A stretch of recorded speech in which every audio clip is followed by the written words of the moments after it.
कि जितनी भी टिकट दी हैं वो अच्छे लोग को टिकट दी हैं, उसका एक सर्वे मैंने कराया है। तो जो 70 लोग टिकट दी है उनमें से 8 आदमी ऐसे हैं जो बीजेपी के एस्टेब्लिश नेता थे और 7 ऐसे हैं जो कांग्रेस के नेता थे। बिल्कुल थे। तो अगर बीजेपी और कांग्रेस के लोग इतने खराब हैं तो उनको आपके टिकट या आपकी पार्टी गंगोत्री है इसमें आके सब साफ हो जाते हैं।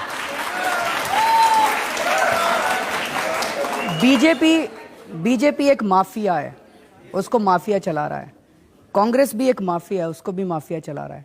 लेकिन बीजेपी और कांग्रेस के अंदर चंद लोग ऐसे हैं जो अच्छे लोग हैं, जो वहां पे घुटन महसूस कर रहे थे। ऐसे लोगों का स्वागत है।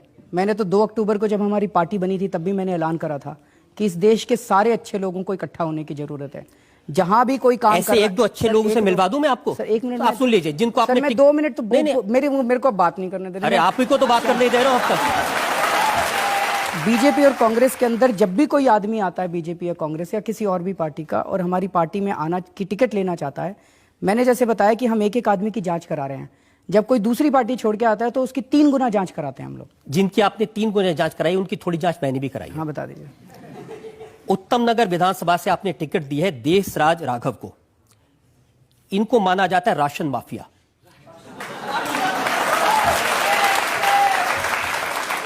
लोकायुक्त के पास इनकी शिकायत है जिसमें कहा गया कि राशन और मिट्टी के तेल की इनके और इनके परिवार के नाम में 20 दुकानें हैं। मिलावट का सामान बेचते हैं, पत्नी के नाम पे, बहन के नाम पे, परिवार के नाम पे, और ये सारी डिटेल्स आरटीआई से निकाली हैं। आप चाहे तो मैं आपको पूरी डिटेल दिखा। मेरे को सारी पता है सर, मैं अभी बता देता हूँ सर। अच्छा, आपको पता है उसके बावजूद आपने इनको टिकट दे दी? मैं सारा केस बता देता हूँ आपको। वाह, मैं सारा केस आपको बता देता हूँ।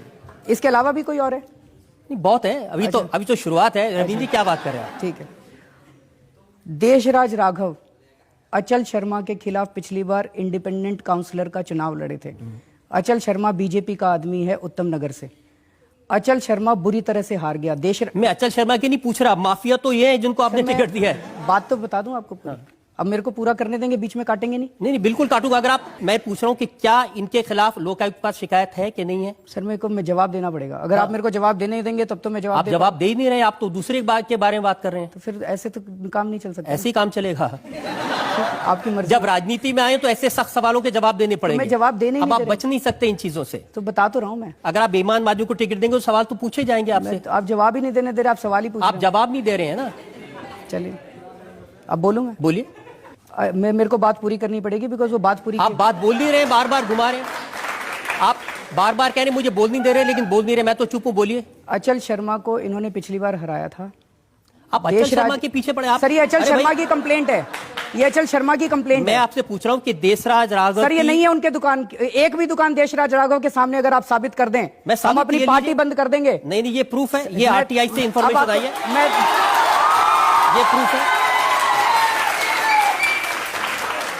ये आरटीआई की इंफॉर्मेशन नहीं है, ये अचल शर्मा की कंप्लेंट की कॉपी है। ये कंप्लेंट की कॉपी। हाँ, लोकायुक्त से आई है। अब मैं आपको कंप्लेंट तो कोई भी कर सकता है। अगर आपको आरटीआई का शौक है, दिखाइए। ये लीजिए आरटीआई। ये आरटीआई की कॉपी है। इसके बाद भी एक और आरटीआई हुई थी। इसके बाद एक और आरटीआई आई थी। एक मिनट सुनिए। ये आरटीआई दे दिया आपने, इसके बाद एक और आरटीआई होगी। सुनिए तो सही, आप मेरी बात नहीं सुन रहे। ये जो आरटीआई आई थी, एक मिनट, ये देशराज राघव के खिलाफ एक आरटीआई है। हाँ। लोकायुक्त की अगर आप पूरी कंप्लेंट पढ़ें, लोकायुक्त की कंप्लेंट में लिखा हुआ है कि उन्होंने अचल शर्मा ने एक आरटीआई डाली जिसके अंदर उनको एक इन्फॉर्मेशन मिली।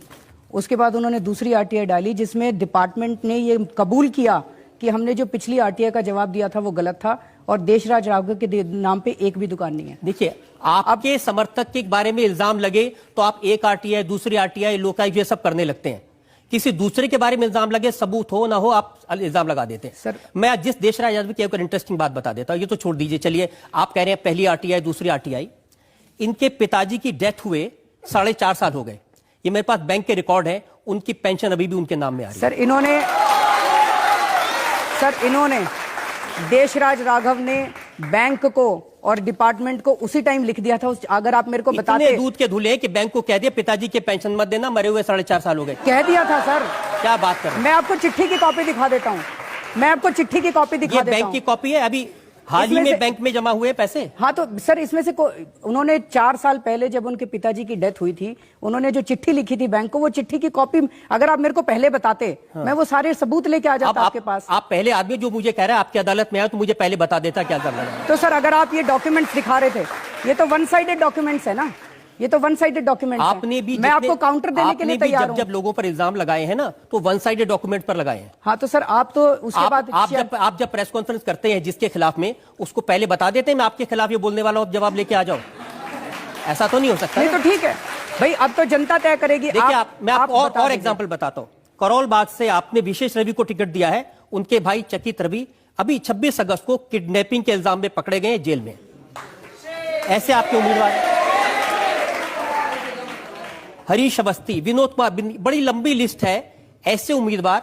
अब आप क्या करेंगे? जिन उम्मीदवारों के खिलाफ इल्जाम है, जिन उम्मीदवारों के खिलाफ भ्रष्टाचार के आरोप हैं, जिन उम्मीदवारों के खिलाफ या उनके भाई के खिलाफ क्रिमिनल केस है, उनको उम्मीदवार बनाए रखेंगे या हटा देंगे? सर ये हम सारी जांच कर चुके हैं, ये सारे डॉक्यूमेंट्स आपके पास वन साइडेड डॉक्यूमेंट्स आप ही जांच करते हैं, आप ही फैसला करते हैं, आप ही उम्मीदवार बनाते हैं। सर हम लोगों ने सारी अपनी इंटरनल जांच कराई है, और अगर सबूत सही ये सर लोकायुक्त में कंप्लेंट तो कोई भी जाके पॉलिटिकल ओपोनेंट दे सकता है। हमारे जितने भी कैंडिडेट्स हैं उनके खिलाफ कोई भी जाके कंप्लेंट दे देगा और फिर ये दिखाएगा जी देखो लोकायुक्त में कंप्लेंट है, लोकायुक्त में कंप्लेंट है। भाई हम भी तो देखेंगे ना कि कंप्लेंट में कुछ दम है मनमोहन कि सिंह नहीं की तरह बात कर रहे हैं।